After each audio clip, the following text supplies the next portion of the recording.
ओम नमः शिवाय। हर हर महादेव। श्रावण माह महात्म 13वां अध्याय। दुर्वा गणपति व्रत विधान। संत कुमार बोले, हे भगवान, किस व्रत के द्वारा अतुलनीय सौभाग्य प्राप्त होता है और मनुष्य पुत्र पौत्र धन ऐश्वर्य तथा सुख प्राप्त करता है? हे महादेव, व्रतों में उत्तम उस व्रत को आप मुझे बताएं। ईश्वर बोले, हे संत कुमार, तीनों लोकों में विख्यात दुर्वा गणपति व्रत है।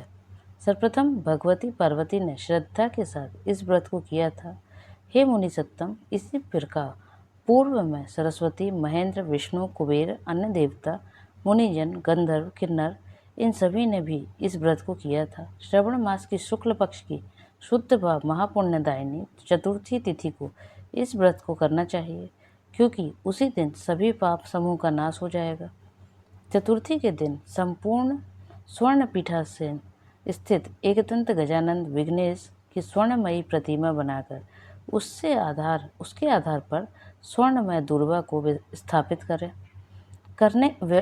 करने के पश्चात विघ्नेश्वर को रक्त वस्त्र से विशिष्ट ताम्रमय पात्र के ऊपर रखकर सर्वतो ब्रह्मंडल में रक्त पुष्पों से अपामार्ग, शमी, दुर्वा, तुलसी, बिल्वपत्र, इन 5 पत्रों से, अन्य उपलब्ध सुगंधित पुष्पों से, सुगंधित द्रव्यों से, फलों से तथा मोदकों से उनकी पूजा करनी चाहिए और इसके बाद उन्हें उपहार अर्पित करना चाहिए। इस प्रकार अनेक उपचारों से भी गिरिजा पुत्र विघ्नेश की पूजा करनी चाहिए। इस प्रकार कहे, सुवर्ण निर्मित इस प्रतिमा में मैं विघ्नेश का आवाहन करता हूँ। कृपा निधि पधारे। इस सुवर्णमय सर्वोत्तम रत्न जड़ित सिंहासन को मैंने आसन के लिए प्रदान किया है, इसलिए विश्व के स्वामी इसे स्वीकार करें। हे उमासुत, आपको नमस्कार है।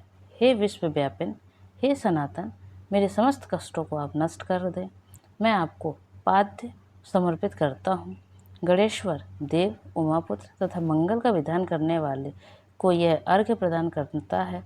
हे भगवान, आप मेरे इस अर्घ्य को स्वीकार करें। विनायक, शूर तथा वर प्रदान करने वाले को नमस्कार है, नमस्कार है।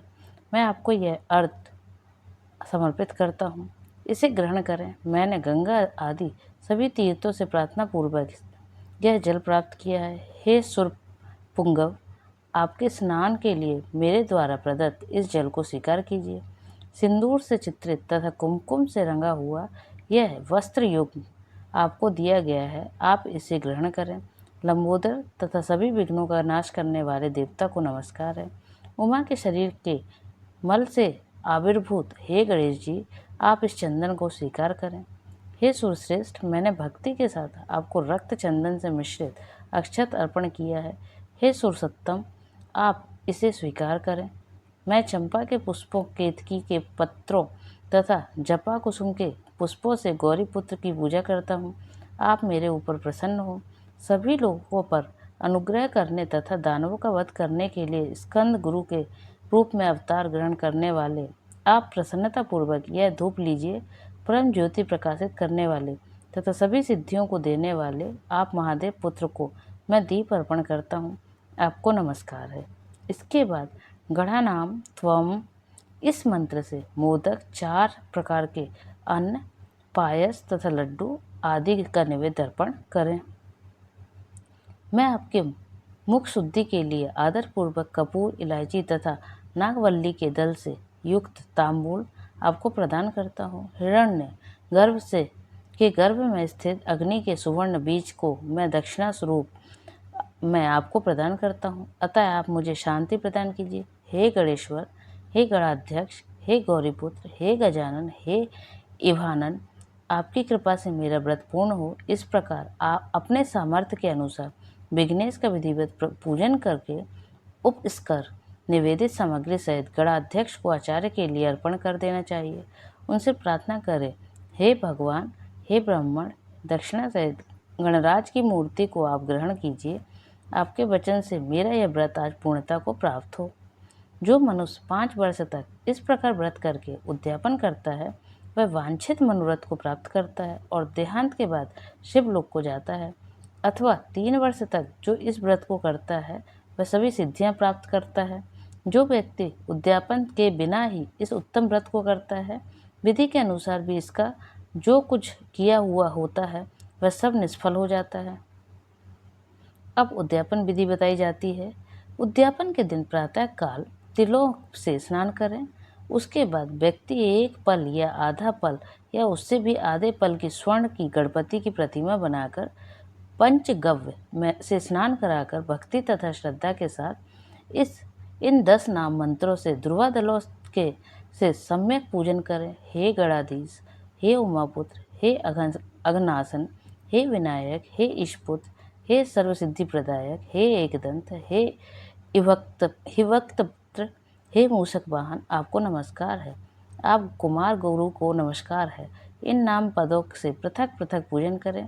पहले दिन अधिवासन करके प्रातःकाल ग्रह होम करके दुर्वादलों तथा मोदकों से होम करना चाहिए। इसके बाद पूर्ण आहुति देकर आचार्य आदि का विधिवत पूजन करना चाहिए और घट तुल्य थनों वाली गाय का दान अपनी सामर्थ्य के अनुसार करनी चाहिए। हे वत्स, इस प्रकार व्रत करने पर मनुष्य सभी मनोरथ को प्राप्त कर लेता है।